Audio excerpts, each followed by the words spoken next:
પંચમહાલના હાલોલ ડિવિઝન અંતર્ગત આવતા 6 જેટલા પોલીસ મથકમાં 3.37 કરોડના વિદેશી દારૂના જથ્થાનો નાશ કરાયો છે।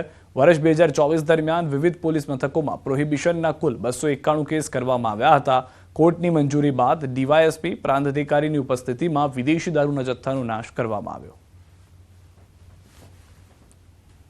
291 કેસોની કુલ 2,94,435 બોટલ એની કિંમત 3,37,63,63,203નો મુદ્દામાલનો નાશ આજરોજ એસડીએમ સાહેબ શ્રી નગરપાલિકાના અધિકારી શ્રી અને પંચો રૂપિયામાં નાશ કરવામાં આવ્યો।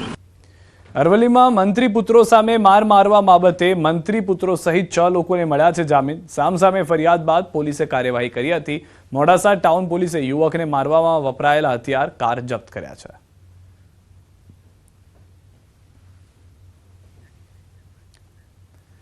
પ્રદેશ કોંગ્રેસ પ્રભારી ગુજરાતના પ્રવાસે છે। અમદાવાદ એરપોર્ટ પર મુકુલ વાસનિકનું આગમન થયું। ગુજરાતમાં શું સ્થિતિ અંગે બેઠક કરીશું। કોંગ્રેસના નેતા સાથે ચૂંટણી હારના પરિણામ મુદ્દે બેઠકમાં થશે ચર્ચા। ઘણા બધા પડકારોનો સામનો કોંગ્રેસ પાર્ટી કરી રહી છે। વર્ષ 2027ના ટાર્ગેટ રાહુલ ગાંધીના સૂચન મુજબ આગળ ચાલીશું। કયા નેતા કઈ જવાબદારી લેશે તેવા મુદ્દાઓ પર આગળ વધીશું। વર્ષ 2027ની તૈયારીમાં કોંગ્રેસ પાર્ટી લાગી છે। અમે ગ્રામ્ય વિસ્તારમાં મુલાકાત કરી છે।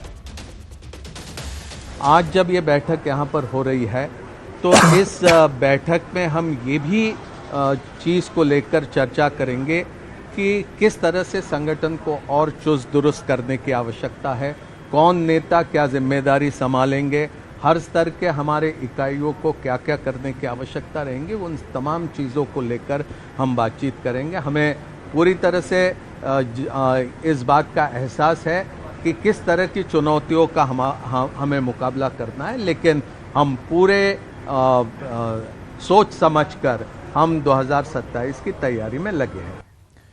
અંબાજીમાં ગબ્બર રોપવે સેવા 6 દિવસ બંધ રહેશે। 3 માર્ચથી 8 માર્ચ સુધી રોપવે સેવા બંધ રહેશે। રોપવેની વાર્ષિક મેન્ટેનન્સની કામગીરીના કારણે બંધ કરાશે। યાત્રિકોની સલામત અને સુરક્ષા માટે આ નિર્ણય લેવામાં આવ્યો છે। યાત્રિકો પગથિયા દ્વારા દર્શન કરી શકશે। 9 માર્ચથી રોપવે સેવાઓ રાબેતા મુજબ શરૂ કરશે। ફરજિયાત હેલ્મેટના નિયમે મહીસાગરના એક વ્યક્તિને મૂંઝવણમાં મૂકી દીધા। મહીસાગરના ભાટપુરના ઝુંઝારસિંહના માથામાં કોઈ હેલ્મેટ ફિટ બેસતું જ નથી, જેના કારણે મુશ્કેલી એ છે કે તેમના માપનું હેલ્મેટ બજારમાં મળતું નથી।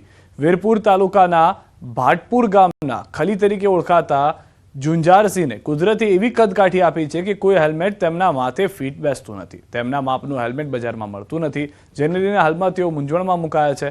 4 વખત પોલીસનો દંડ ભરી ચૂકેલા ઝુંઝારસિંહ બારૈયા કરે તો શું